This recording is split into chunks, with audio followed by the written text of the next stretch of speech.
When the biggest retailer in town closes its doors, the community feels the effects in many ways.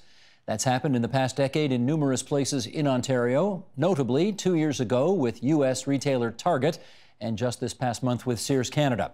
And this week, that's brought our Ontario hubs together with our agenda producers to take a closer look. So, joining us now, Ontario Hubs field producer Jayan Jagannathan and agenda producer Katie O'Connor. Communities around Ontario are now reacting to the closing of Sears Canada. And Katie, I do want to start with you because you're from Belleville. I am, yes. And the Sears story is playing out there in what kind of a way? Well, like a lot of cities around Ontario, Belleville was home to a Sears department store as well as a Sears home store, but Belleville was also home to a Sears warehouse, which was at one time the largest employer in the city. I think somewhere north of about 1,000 people. And now that has changed really since 2014 when some major layoffs started. But they still continue to employ, I think, about 650 people today. So the loss of Sears Canada is really being felt there right now. What kind of an impact are you hearing about? You know, just people that, well, I mean, the whole issue with pensions right now, with Sears, some employees no longer going to be receiving their pensions or parts of their pensions. That's got to be deeply concerning. Yeah, and I mean, it's just the loss of a lot of good jobs in a community like that that's, you know, had some losses in other areas as well. We suggested in the intro, this is not the first time. They dealt with Target a couple of years ago, right? They did, yeah, and that's so, like many cities across Ontario, Target took over the Zellers space there, and then when Target left, the space was really, it sat empty for really, I think, about 1.5 years, and it's only recently they've started to parcel off bits and pieces of it to fill up that space again. But, you know, it was a big empty space in a big, you know, high traffic area in the city. Let's do just a couple of programming notes here because you're producing a program about this that is going to be on the air next Thursday, right? 8 and 11 p.m. on television. That's November 2nd. And Jayan, there's a story to be done, you've suggested, on the Target that's closed in Hamilton. That's right. And you've done a piece on that, so we're going to take a little snippet look at that, and then we'll come back and chat, okay? All right. Okay, Sheldon, roll that clip, please.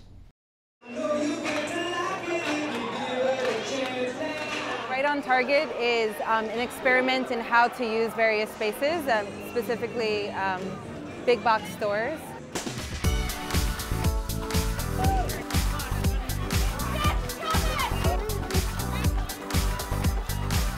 I've seen what this place has turned into, and what this place has turned into, even in the small time that they've been working on the Right on Target initiative, is a true community space. We've brought a team from outside of our town, brought community members, our fans, to come see this in conjunction with the night market and the artwork that is going on here tonight.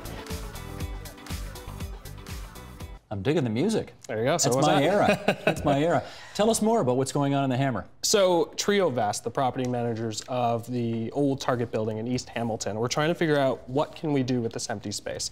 It was sitting 50,000 square feet of space, sitting empty for 2 years. Target left in 2015 of January. And so they partnered up with a community center based here in Toronto and so what kind of began was an interactive feasibility plan. And that included 5 pop-ups, and the different events, as you saw from that clip. Sorry, included pop-ups? Pop-up events. So they had essentially an artisan fair, a haunted house. If you're into synthesizers, they had a little synthesizer show, and as you saw there, a roller derby bout. So lots of good stuff. On that, I went to the last pop-up show, and they had about north of 1,000 people. So quite popular in the neighborhood. And that lot was sitting empty for 2 years. So. And what's sort of the overarching mission of what they're trying to accomplish now? Well, the ultimate goal is to have something permanent, right? They're looking at ways to work with the community to see what they like to have. And going down there, the roller derby team was actually quite interesting. They don't have a practice facility in Hamilton during this time of year. We're in Canada, we love hockey. During this time, the rinks that they normally practice in get filled in with ice. So they're frankly homeless when it comes to practice facilities. They have to drive out to Caledonia, and they lose membership, and people just aren't willing to drive out there. So they said, we're really interested in this spot. They're still in the works of maybe possibly filling this out, but this could possibly be the new home for a roller derby team. Wouldn't that be cool? That would be cool. That'd be very nice. Malls and the importance to communities, to the local economy, what have you found out? Well, I mean, we live in a country that is we live in a cold climate. Like, you know, malls are a place where you can go and walk around in the winter and still get that exercise, and especially for a lot of seniors where, you know, it's just a chance to meet up, have a coffee, go for a walk. Same thing with moms, you know, new moms that are, you know, trying to get out of the house with their babies. You know, malls are still they're really a community meeting place, a community space, and you know, and that's really the place that they still hold in a lot of communities. I think as the weather gets colder, we can't underestimate the importance of that, of a place for seniors in particular to go to exercise. I mean, just doing the laps. I've talked to numerous seniors over the years. They do the laps in the mall, and that's important to them. Yeah. Now, when Sears is gone, what's that going to mean for malls in smaller communities around the province? Well, it's going to mean big empty spaces in these malls that are already really kind of struggling in certain ways. I mean, you're not going to have, you know, you're not going to have like a Hudson's Bay come in likely, and they're, you know, you're left with these big sort of eyesore spaces, and that malls are really going to have to sort of start thinking out of the box about how they're going to fill those spaces, and also just, you know, attracting customers in. I mean, Sears hasn't, you know, it hasn't been bringing in the foot traffic that it, you know, once was for a few years now, but, you know, just having those big empty spaces doesn't look good for a lot of malls. Is there something going on in Hamilton that you think is applicable to other jurisdictions as well? Well, I think Katie's onto something. It's being creative.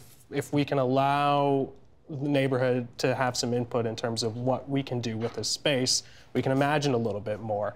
I don't want to sound cliche, but they didn't expect, the organizers of this feasibility plan didn't expect to get a roller derby team, an artisan fair. They assumed they would get artists who were looking for some space to kind of showcase their artwork, but they were astonished at how many people had said, hey, we want to get involved in this. So if we can give that venue and that space for people to be a little creative, we can have some cool stuff there. Clearly the idea, though, is think outside the box. That's it. New stuff. Don't go to the traditional old routes. Exactly. Okay. Katie, the U.S. has many more malls, obviously, than Canada. It's got much more of everything than Canada does. A lot of those malls have closed as well. Any lessons for us from their experiences of mall closures?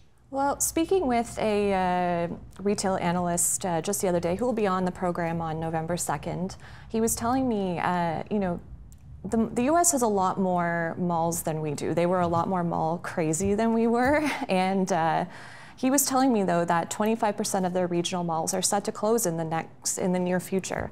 Now, he doesn't think that's necessarily going to be the case here, just because we never had the same glut of malls that they did.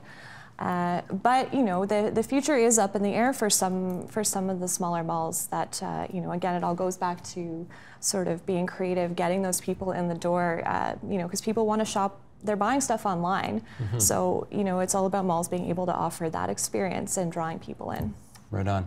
Okay, so we look forward to your program next Thursday. Next Thursday, on the agenda on TV, and your piece on Hammertown. Thursday as well. Thursday as well. Fantastic. Good to see you both. Thanks for coming here. Thanks, you too.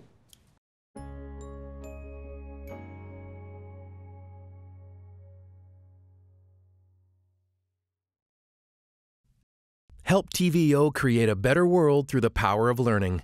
Visit TVO.org and make a tax-deductible donation today.